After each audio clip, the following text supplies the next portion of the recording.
Hello,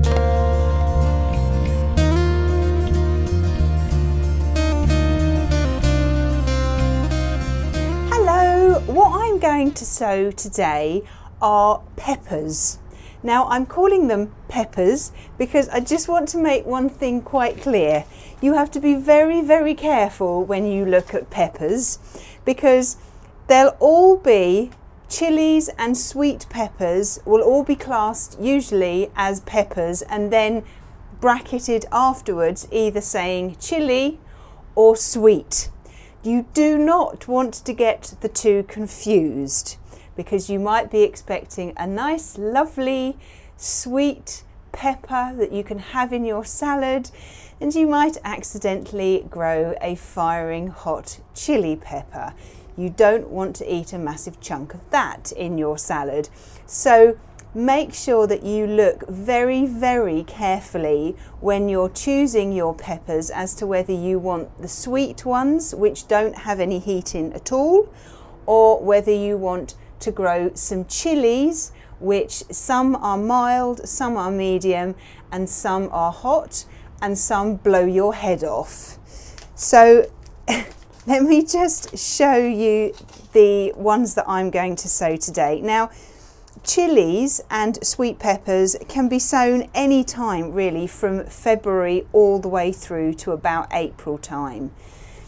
If the temperature outside is too cold, then I would suggest you delay your sowing time of your pepper seeds just to give them a little bit more. They prefer the heat to grow, to start to germinate. So if it's too cold outside, unless of course you've got a heated greenhouse, then I would suggest just delaying the time, which is why I'm now sowing mine at the beginning of April because it has been very, very cold. Now the sweet peppers I'm growing today, or I'm going to sow today, there's two different varieties. There's this one here, which is called Sweetonia. And as you can see up here, it's got pepper and then in brackets, it's got sweet. And the other one is California Wonder. So they're the sweet peppers. The chilies, I've got loads of packets here and they all vary in heat. So let me just show you this one. This is the Trinidad perfume, and as you can see here it says pepper and then in brackets it's got chili. So that's what you need to look out for when you're buying your seed packets. These are apparently very high yielding, mild to medium heat, but we'll soon see. I've also got another mild chili here. They're called Midas. I've got some hot ones here which look absolutely beautiful and I'm looking forward to seeing how these grow, and these are called Razzmatazz. Now these are perfect if you want to grow them in a pot on the windowsill. They'll do beautifully there. I've got these ones. Now these are classed as very hot, and it says here these peppers may be very hot. Always wash hands after handling as the juice can sting the skin and eyes. These are called Longhorn.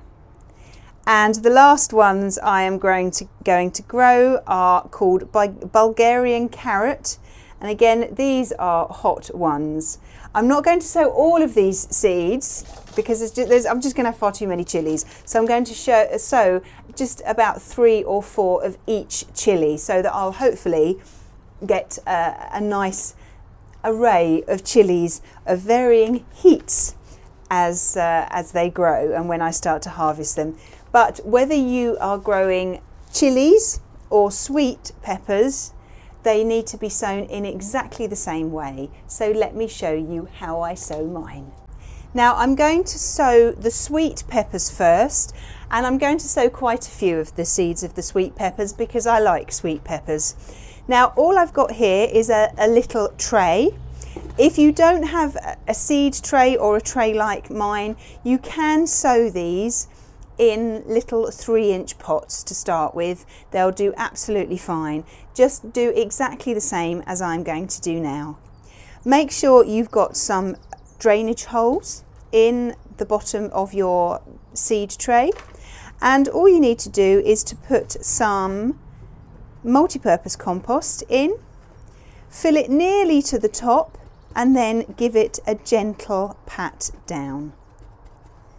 Once you've patted it down, all you then need to do is to give the compost a little bit of a water.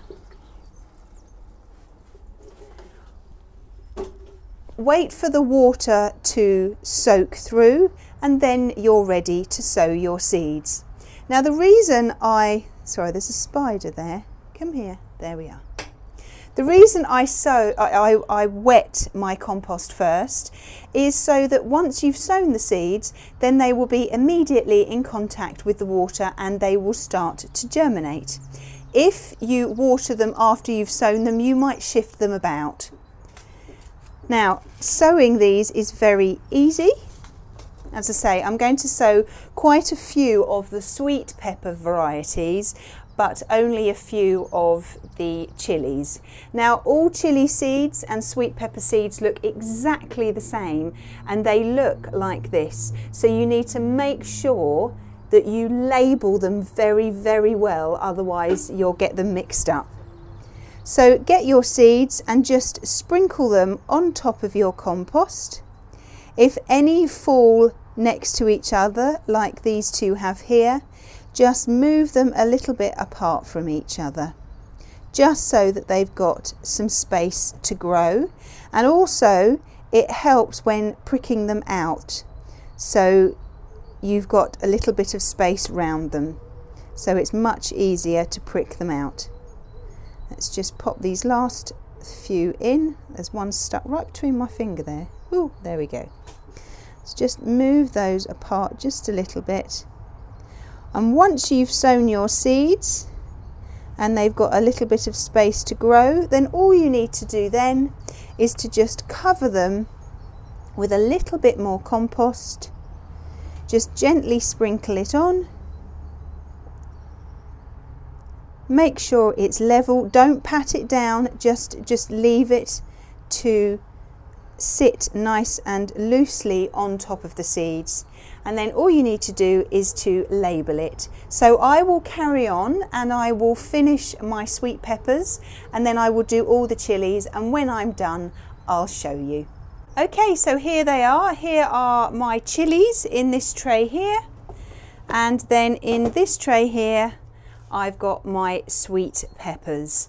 I will now put those in the greenhouse. Well, obviously I'm in one of the greenhouses, but I'll put them over there.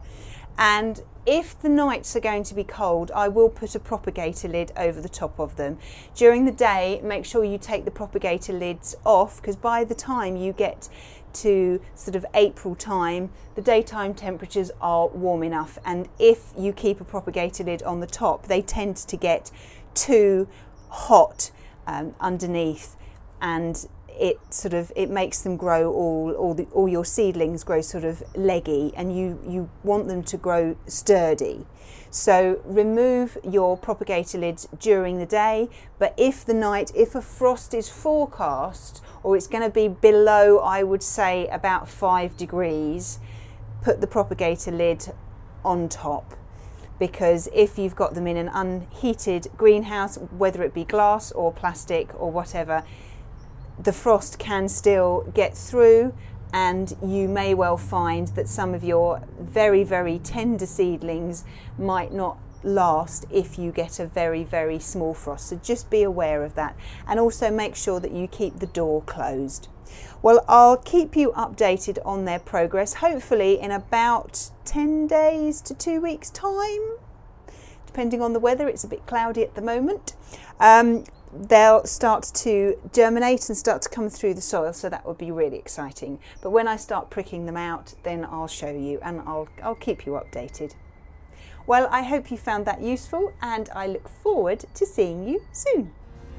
Bye-bye.